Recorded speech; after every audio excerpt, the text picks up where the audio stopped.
Welcome back to the Restaurant Technology Guys podcast. Thank you out there, everyone, for joining us. As I say each and every time, I know that you guys have got lots of choices on how you spend your time and energy. And so we appreciate you guys spending time with us today. Today is one of those fun episodes, and I'll let Beth introduce herself here in a few minutes. But we've got somebody that's been on both sides of the house.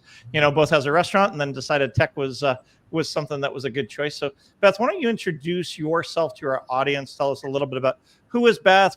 How did Beth get in the restaurants? Tell us a little bit about the restaurant side of things, and then we'll talk a little bit about the new project you've been working on. Sure, yeah. Thanks. Well, thank you so much for having me here. I'm excited to be here and to tell my story.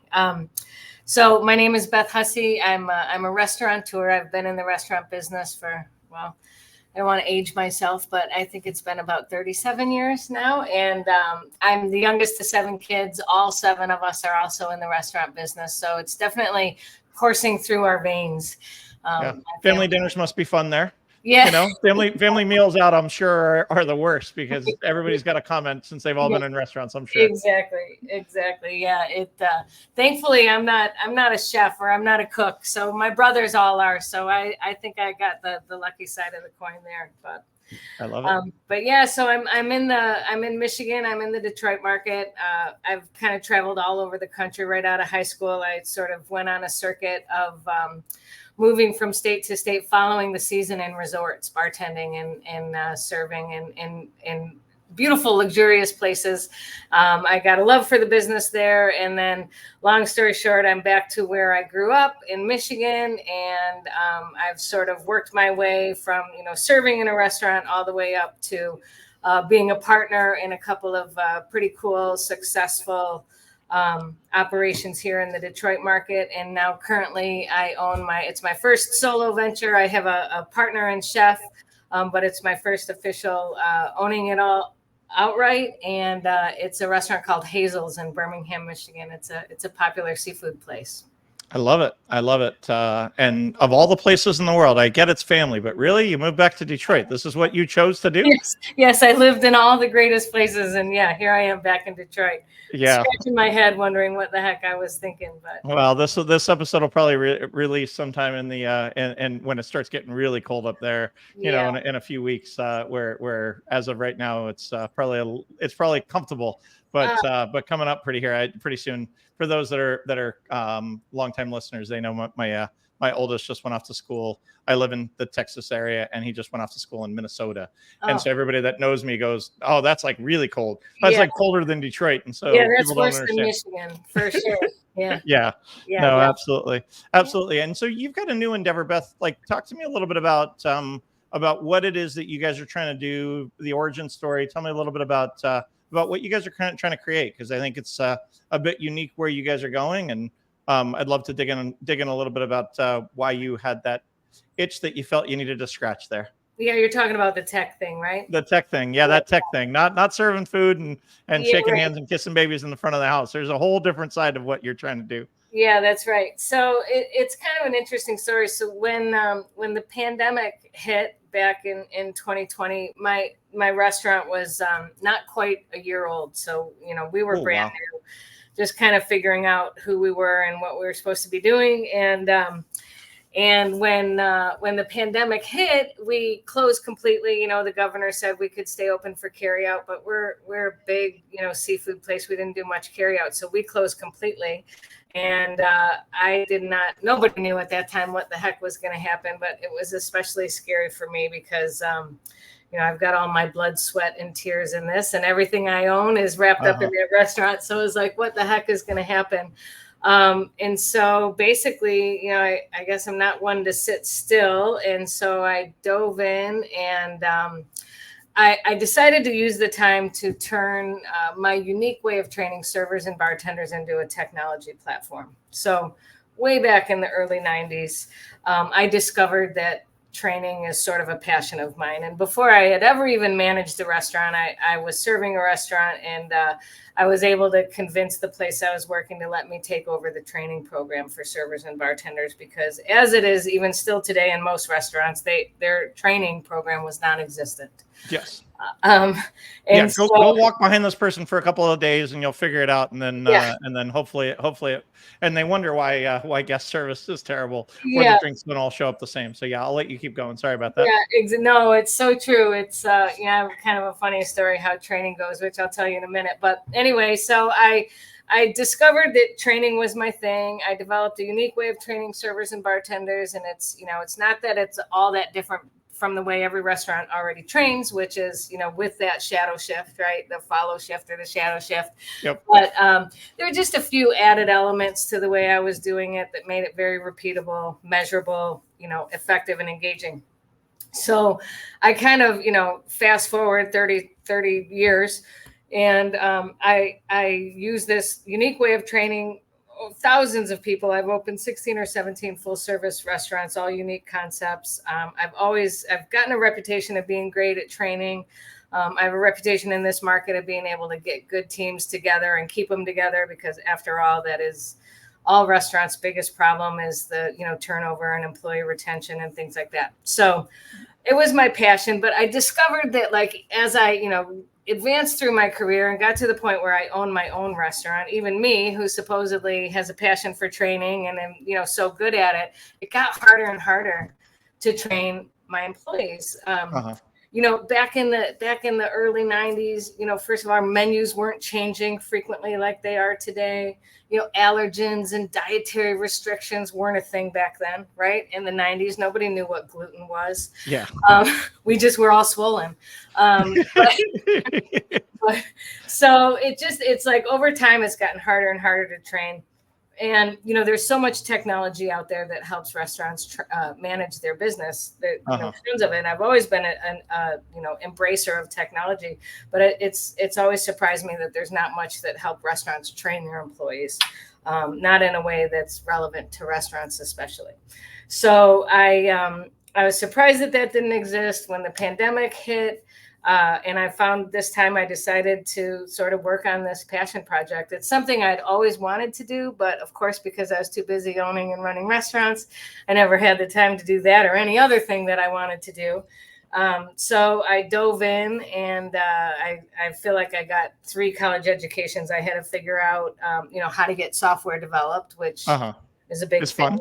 Yeah, it's fun. I mean, I love technology, but I knew absolutely nothing about coding and what that meant. I actually took a course and taught myself how to code a little bit and coded a mobile application. Good for you. Well, I mean, it wasn't that impressive, but I learned enough to know that I don't ever want to have anything to do with coding ever. But so I figured out how to get software developed. I figured out what a tech startup is. It's a whole different, kind of company. So I figured that out, and then I figured out venture capital, which is a really big subject. Yes. Not my favorite subject, but it's a subject. And I raised the money I needed to raise, and I was able to get the MVP developed. So talk to me a little bit about, you talked about this process that you've developed over 30 years. What makes it different? What have you found to be effective? Because again, I worked in restaurants back in high school and in college, and I've been to thousands of restaurants, and I've seen people do it awful. I've seen people do it great. I'm a huge fan of Horst Schultz. I don't know if you read his book. He's the guy that was the CEO of the Ritz-Carlton for a number of years, and he has a whole onboarding thing, and it's this whole deal on excellence. And you look at a brand like that and go, they have to train their people and make them fantastic, because you don't get to experience that unless you're there. But what have you found to make, you're passionate about it, but just because you're passionate about it doesn't mean you're any good at it, or that people are going to listen to you, right? I'm passionate about music. I suck at playing a guitar. So there's that. So talk to me a little bit. What have you found that has really resonated with the staff as you've kind of gone through your paces over the last number of years? Yeah. Well, it's, you kind of mentioned that story where, the shadow shift and the guy follows the server, and that's how restaurants train. I always say the way 9 out of 10 restaurants train is like the new guy, right, will show up on his very first day of work and check in with the manager, who, you know, in most cases will like have that oh shit moment and, you know, perhaps forgot they were even coming, right? And so what do? They look at their floor plan and they stick this kid with whoever happens to be the best server on the floor that night. And, you know, fingers crossed, you've got some good people working that night. And then that person who was like, you know, somehow wondering what the heck he did to deserve this punishment, that he's got to train this new guy. He'll let this kid tag along. He'll attempt to show him the ropes. Like, can't think of a worse way to like start a new person off, right? Like, is not feeling welcome. I'm just grateful they don't do it in the medical profession, because, you know, hey, just go hang out and hopefully you can make sure you don't cut on the wrong knee. Yeah. So sorry. Yeah, it's horrible, you know, and then that's how the cycle starts, right? So this guy who's, you know, bitter that he has to trains this new kid. This new kid learns, and then he's likely training the next new person.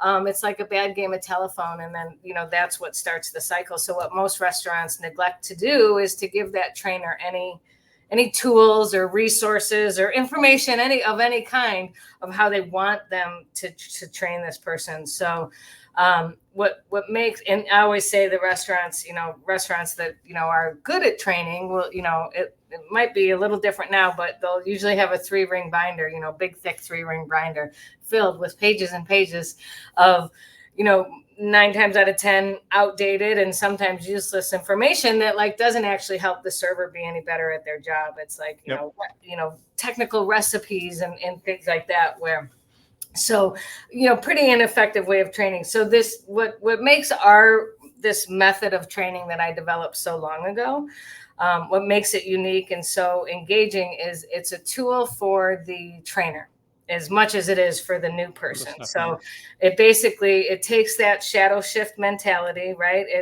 It helps if I explain the way I used to train before Shifty existed. I get tripped up sometimes because now Shifty has existed for a while, and it's tell me all about it, because I think it's important. I mean, and again, I love talking about your product, but at the end of the day, there's so many people that are doing it so poorly. So I'd love to give them some insight to hand back to their training department. You know, we've got some IT guy that's like, hey, go listen to Beth. She's going to tell you how to run your training department. Maybe you can look at Shifty and you know, and figure it out. So how did you used to do it, even when before you had an app? Yep. So it used to be, you know, depending on the concept, I would determine how many training shifts a new person should have to take to be considered trained. 9 times out of 10 in most restaurants today, I recommend 5 shifts, right? So if we're talking about a typical full service restaurant with a liquor license, you know, this really works in any kind of hospitality industry, but we'll talk about that type of restaurant right now. So I would figure 5 shifts. Usually 3 shifts where the server follows a person out in the front of the house, sort of, you know, learning the ropes, and then 2 shifts where they do other things, such as spend time in the kitchen, learning the food, working with the expediter or the chef, or running food or garnishing food, things like that, depending on the concept. So for each shift, I'd have a piece of paper that I'd hand the new employee. The new employee comes in, I'd hand them their training packet. For each training shift, there'd be a piece of paper, and on the front, it would tell the person, you know, exactly everything that they need to know about what they'd be doing. It would tell the person, you know, what they'd be doing, who they'd be doing it with, you know, who's training them, what they can expect to happen, what they'll be learning, what to wear, what to bring if they need to bring anything like their driver's license, ID, pens, paper, whatever. And then it really was just a checklist on the front of the paper that the trainer and the trainee would look at together. Okay. And, you know, every concept was different, but the checklist was always pretty simple. It's like, you know, let's start with, here's where you should park your car. Here's where you keep your personal things. Yeah. All those things that, the cell phone policy, the dress policy, so much information that you got to get to these people. And most restaurants just assume that these new employees are going to be told all these things. And a lot of times they aren't, and they learn the hard way. Yeah. Right. By doing it wrong once, and then it usually can affect the guests. So a checklist of things. Let's start with a tour. Here's where we keep the ketchup. It doesn't matter what the checklist was. It would be a checklist of things that they got to learn that shift. So the trainer, the trainee go through the shift, check off all those items. So it still acts like the normal follow shift, just like every restaurant already does. But at least the trainer now had his marching orders, so to speak. These are the things we want you to show this new person on this day of their training. And then the trainee would be given, at the end of the shift, the trainee would be given a homework assignment, which was to go home and make themselves a set of flashcards. And this is the piece that makes the system a little more unique. So they'd go home, they'd turn that piece of paper over, and on the back of the piece of paper, we would give them a list of exactly what flashcards they should make. So there's a whole bunch of science and psychology around why flashcards are such an effective way to learn, right? We've all used flashcards to learn things, and there's a reason for that. And I always say flashcards are even so much more relevant in a restaurant environment, because we've got short attention spans, right? Mm-hmm. Like we're not going to read long documents or watch long videos, and I'm not going to file through the 3-ring binder to figure stuff out. I'm just going to make it up on as I go if I have to, if it's not quick and easy and to the point. Exactly. So we kind of put this information on the flashcard. Any information the restaurant would want to deliver to this new employee, anything from, obviously food related, stuff relating to the menu, but even, policies and culture related stuff and, salesmanship related stuff. Absolutely any little bit of information, you put it on the flashcard. There's a science around how to write an effective flashcard. The name of the game is the fewer words, the better. So they'd make themselves a set of flashcards that they'd use as a study tool. And those flashcards would pertain to all the stuff that they learned in that day of training. So they'd go through their 5 days of training with a piece of paper for each one, a unique checklist for the trainer and the trainee to go through. They'd turn the paper over, get their new set of flashcards, and they'd accumulate a stack of flashcards that they study all the while. And then at the end of the training, instead of a big sort of, stressful sit down written test that, that the manager has been threatening them with, since day one, which, I've got a whole nother story about why those types of tests are so ineffective. But instead of being tested that way, we would sit down with the new employee, a manager. This to me is the most special part of the whole system. We'd sit down with the new employee across the table, face to face, have an actual interaction, right? It's a human to human business. They'd hand me their stack of flashcards and I'd test them on their flashcards. So just like we did back in kindergarten, I'd show them one side. If they got the flashcard right, I'd put it in one pile. If they got it wrong, I'd put it in the next pile. And then depending on how many they got right or wrong is how I could tell if they were ready to go out on the floor or not. And it was cool because if they weren't ready, I didn't feel they were ready. That was okay. They just needed more training. But at least I knew where they were struggling. Was it the bar information or was it the menu? Did they need more time in the kitchen? So, like I said, not that different, not that different than the way all places are already trained, but just that added element makes all the difference in the world. And that moment that the manager has with the employee sitting down face to face is so powerful for a number of different reasons, right? It gives the employee a warm, fuzzy feeling that they're getting that one-on-one attention. The manager learns so much about the employee, what's their tableside manner going to be like? How seriously did they take their training? All sorts of things. So to me, it's that moment that really kind of helps with retention. It's an uncomfortable feeling being the new guy, right? Yeah. Your first day, brand new. But if you show up at a place, a restaurant especially, that's, got a slick training program and everybody seems like they know exactly what to do and they care about, your training experience and your success at the place, it makes that employee feel like they've made a good decision and they're in good hands. So to me, that really speaks to the retention piece. Well, you look at HR literature, it talks about your first 7 days make or break your experience. And I've been in lots of places where it's like, just go follow this guy. You've worked in restaurants before. We've all dined out where you can tell the person hasn't been trained. They don't know what it is that they're doing. They don't know the menu or they don't know how to get you what it is that you need. And then we've been to the places where it's the opposite, where that you haven't seen that person in that establishment before, but they're killing it because they know what's going on and they have the support that they need. Talk to me a little real quick, Beth, about so we'll talk a little bit about Shifty here in just a few minutes, but just kind of how you digitize this whole experience. But for those that don't have these standards, you went through 30 years of standards off the top of your head, bing, bing, bing, bing, bing, drinks and how do you serve drinks? And so very true story. My daughter's in a culinary program at her high school. And last night we were having dinner, and she knows I'm in the restaurant business. And today is the very first day of service that they're having a full service. So they do full service one day a week, and the people from the community can come and get a full meal. And she's a sophomore in high school right now, and so her role is to be a runner, be a food runner. And so she would ask me, Dad, I'm doing this. I'm nervous. I got to wear my chef's whites and I'm running food, but what do I need to know? Because they've told me a bunch of stuff, but what do I really need to know? And so we went through plating presentation and how you put the protein, or the entree closest to them, and drink cups, and I mean, I went through that just because that's what I do. Right.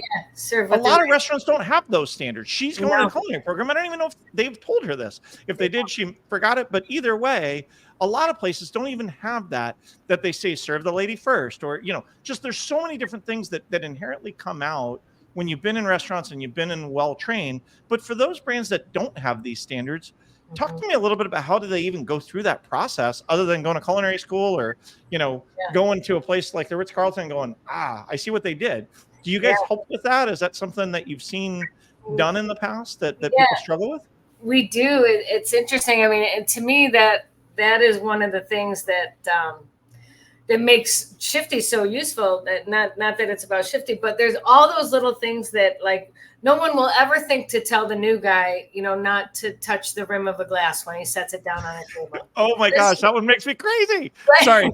Yeah. And you never some of us that have been in the business forever, it's second nature to us. Like we would never do that. Right. Like we've learned, I don't know how we learned it, when we learned it, how that happened. But my kids do it when they're setting the table at the house, and it makes me crazy. I'm like, I don't need your hands on the place where my lips are going to touch. Sorry. Right. No, it's so true. And that's just such a good example of like, it's not a hard concept to grasp, right? It's a very simple thing. It's something that a trainer would never think to tell the new guy. But once somebody does tell the new guy, don't touch the rim of the glass, they're going to go, oh, of course not. Of course I shouldn't touch the rim of the glass. They will never touch the rim of the glass again. That wasn't hard. They didn't need to be tested. They didn't need to read a long thing.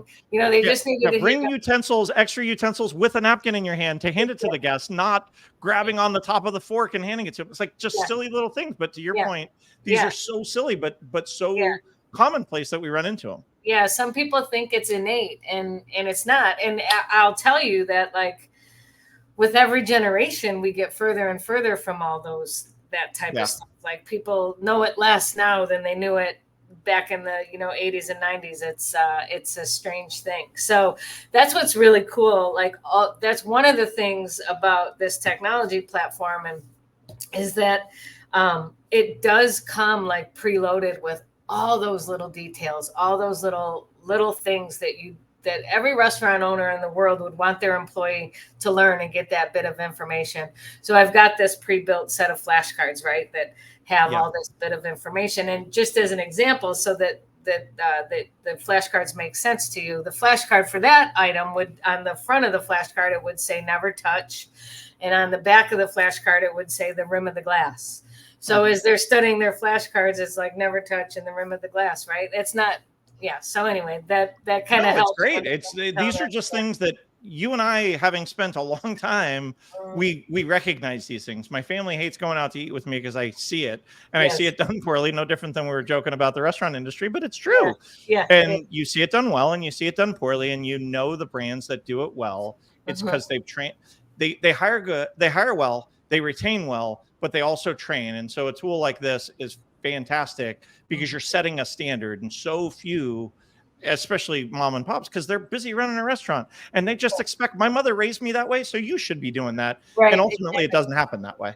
Yeah, it's so true. Yeah.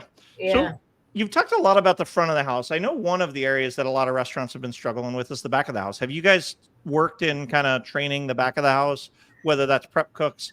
We've got a product, and this is a little bit of a shameless plug, that's a digital recipe book that we built years ago that allows you to have the recipe book be in a digital format. So you're not filtering through and they're not having to remember. They can see it on an iPad. They can see it on a machine in the kitchen. So they're prepping sauces and those kind of things. And then the same on the front of the house.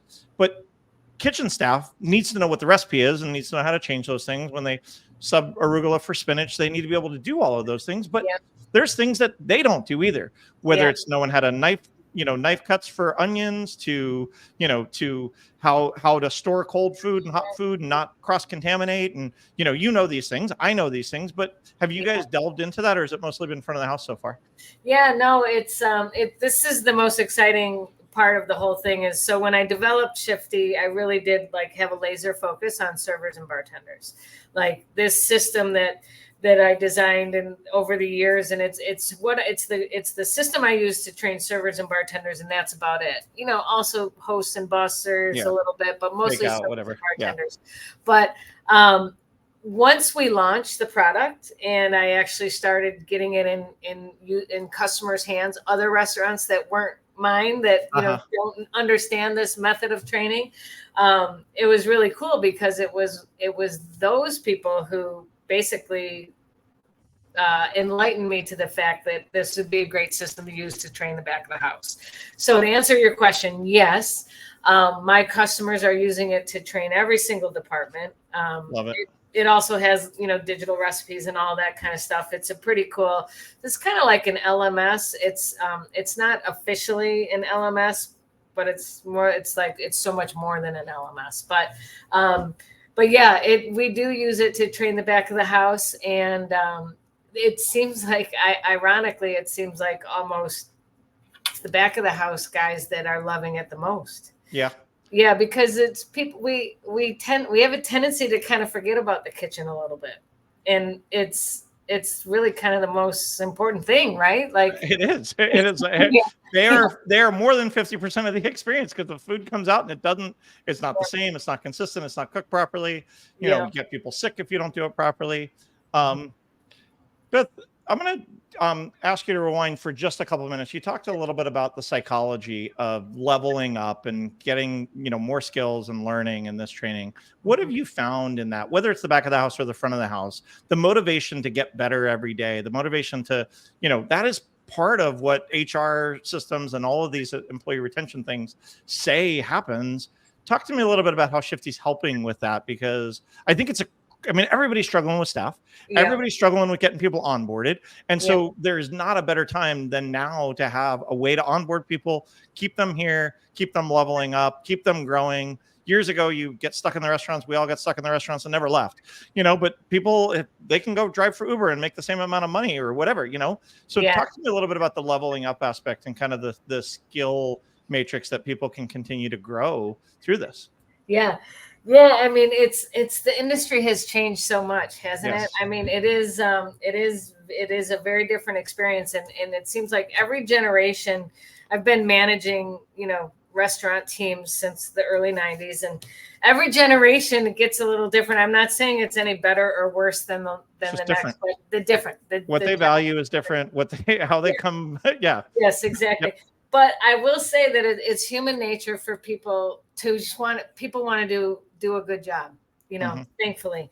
And that is one thing that has kind of been a through line in most people. So most people, if you will provide, tools and materials and training, if it's there for them, they will eat it up. And it's, a lot of restaurateurs, you talk to restaurateurs and they'll talk about how frustrated they are with their staff. No one cares.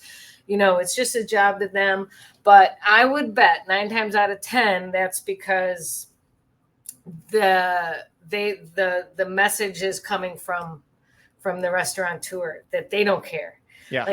As a restaurateur, if you show that you care about your employees, and you treat them with respect and compassion, and you genuinely want them to enjoy where they work and do a good job and make great money, then that's you'll get that. It'll reciprocate, right? Absolutely. They'll help you grow your business at the end of the day. And that's a fantastic piece. And we've all been, again, to those restaurants where you can tell the staff member is just wait until their shift is over. Yeah. It doesn't matter what's happening at your table or anywhere around. They walk by an empty glass. They walk by an empty plate and don't free bus for people. Like, again, these are all things that you and I know intuitively. When I walk by a table, if there's a napkin on the ground, I am going to pick it up. I don't even care. I'm not even working in the restaurants and I pick it up. You do it too. I promise you. I know we all do it. It's awful, but it's just part of how we were raised. And so, but that's part of what you need to ask them to do. And ultimately it comes back around because they can make more money for themselves. And then ultimately you.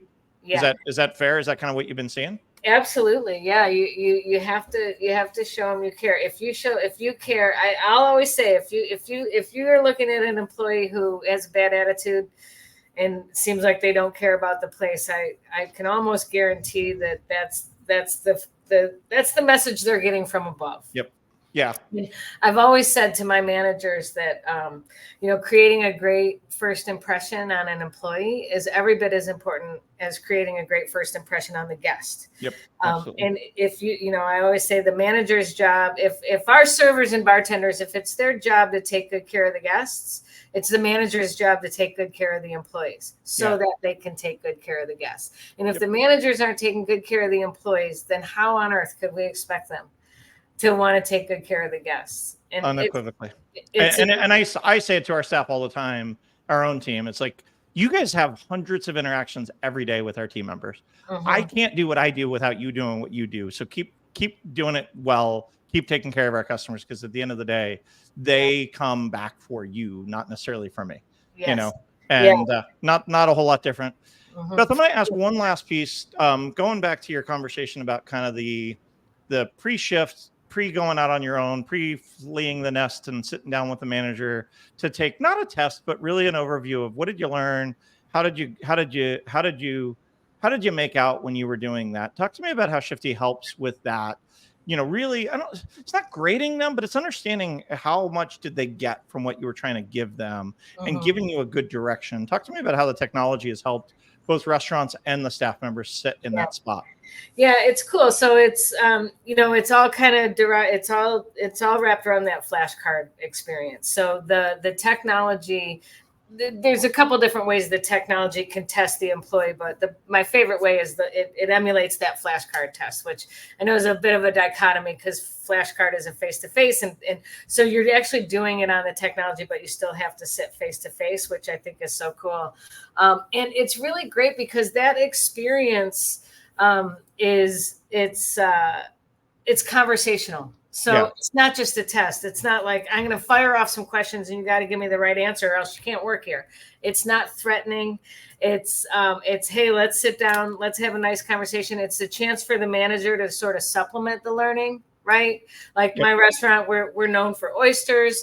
And when we get to the oysters flashcard, they're going to spout off the answer about, they come in fresh every day, East and West Coast, all the important things they need to know. It's my chance as a manager to say, okay, well, I want to talk to you a little bit more about the oysters. Like, do you really, it's really special. We're ordering them directly every day from each coast. And it's like, it's that chance to really drive home the important pieces. Yeah.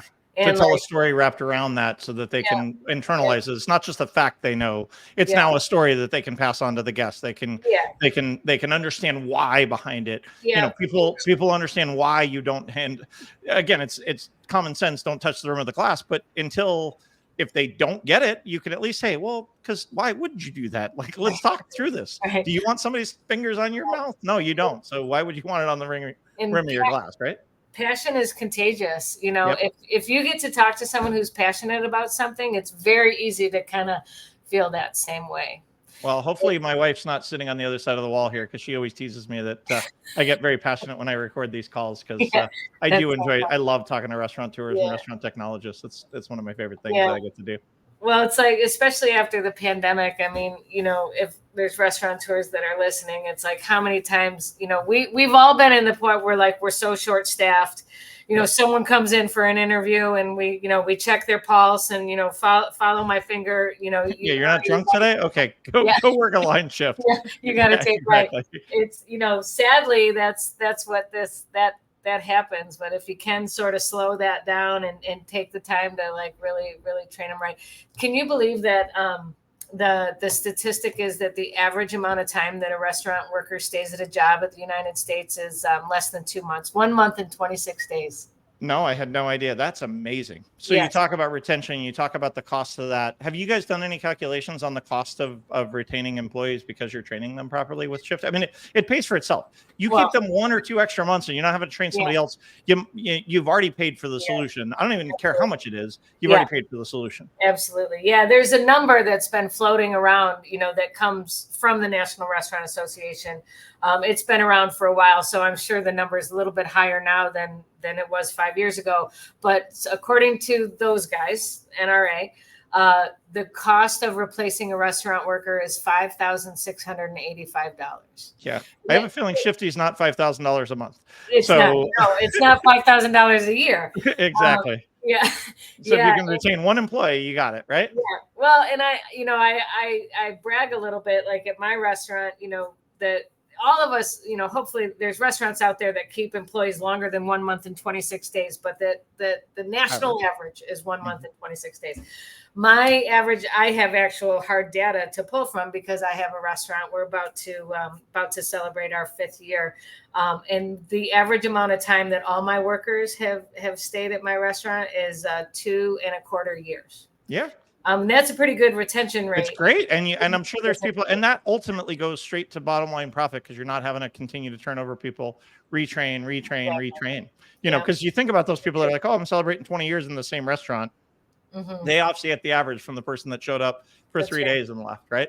Yeah. So Beth, how do people learn more about what it is that you guys are doing? Because I think it's something that every restaurant needs something. Yes. And I know there's competitors to Shifty. We've had some on the show before, but you guys have taken a different approach. I love what you guys are doing. How do they learn more about what it is that you guys are doing? Can they go find you on the line, go download the app? Talk to me a little bit about what you would want our listeners to look into next. Yeah, the main thing is go to our website, which is Shifty.inc.com. That's INC.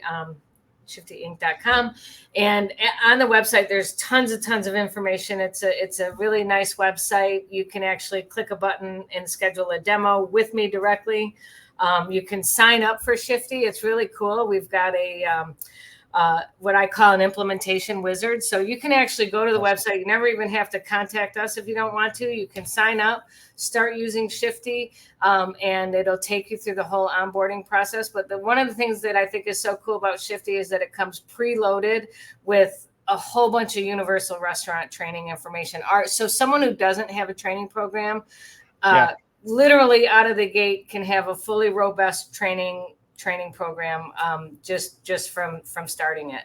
So it's kind of cool. You can get yourself onboarded, or you can hire us it's really cool. There's like a menu catalog. There's all sorts of cool stuff. And the one thing we didn't get to talk about, I don't know if we're running out of time. Do we have another quick second? Yeah, we have a couple more minutes. We're good. Yeah. I try and keep it to around 45 minutes because everybody starts to get, retention starts to go away towards that time. Everybody's short attention span. Yeah. So my very favorite thing about Shifty, which we didn't even get into, is like, yes, training is the most important thing, right? You got to start them off with a good training prep. But then the most important, once they're trained, you got to keep them engaged. And that's how you keep them. And employee engagement is a big buzzword right now. Yeah. It's kind of the innovation and engagement is the most important thing in this industry, according to the National Restaurant Association again. And we have a whole engagement piece that's great. With Shifty, you can, not just dynamically communicate with your employees with this announcement feature, but you can also poll your employees, get them to vote on any subject, that's which awesome. Is really cool. You can also survey your employees, ask them a question. So in the actual mobile application, it's interactive, and you're asking them to cast their vote or to answer a survey, which is very, very powerful. And there's also a truly anonymous suggestion box, which I've got some customers who are using Shifty owners just for the anonymous suggestion box because, the anonymous, it's hard to get real data back from your staff. It is. And especially in the good old fashioned, suggestion box, nobody trusts those, right? Yep. Because handwriting, people can see you, but this, it's pretty cool technology, the way it works. And it's like truly anonymous. So it's pretty cool. Amazing. Yeah, it is. Well, congratulations for getting this off the ground. That's really exciting. And I'm excited for our listeners to check you guys out. I guess I would encourage all of our listeners, one, to check out Beth and her product, and 2, overwhelm her with demo requests, because Yes. I can't wait till she calls me and says, all right, enough. Yeah. Tell these people to just go download it and go buy it. Go sign up with the credit card and start using this thing. Yeah. One last question before we sign off, Beth. Where did the name come from? Shifty? Yes, like where it's a cute name. You got the little lowercase I, very very Silicon Valley-esque. You got to throw one lowercase letter into a word, but where did it come from? We got a cool brand. It's interesting. There's a whole bunch of different reasons for the name. One thing is we were able to trademark our slogan, which is "Get your shift together." And love that. See, and that was really cool. At the trade shows we've been at, it gets a ton of attention. So that's a fun one. One of the reasons, because basically it is, if there's one, I don't care if you're like the fanciest steakhouse or mom and pop, greasy spoon, like it's all about the shift, right? That's the way this restaurant, it runs shift by shift by shift by shift. The shift starts, the shift ends, and then you start the next shift. And so that's, and it's filled with tools that help manage the shift. And then another reason is, a lot of it's pretty commonplace in this industry that if you work in a place with a liquor license, a lot of restaurants give the benefit to servers and bartenders of a shift drink, or, the ability to have a discount on a drink. And at least in this market, that's lovingly referred to as a shifty. And so it incites a warm, fuzzy feeling with servers and bartenders, that word, because servers and bartenders really love their shifty. Yeah, they love their drink after their shift. That's for sure. Yeah. Well, Beth, I congratulations for getting the product launched, and thank you for sharing your insights on just kind of training in general and how to get staff onboarded. To our listeners, guys, like I said at the onset, you guys have got lots of choices, so we appreciate you guys spending time. While you guys are online, go check out Shifty. Give Beth a shout on social. Go check out her new product. And if you're in the Detroit market, go check out the restaurant. She can tell you all about the cool oysters she gets in every day. And thank you so much, Beth. And to our listeners, make it a great day. Awesome. Thanks so much, Jeremy.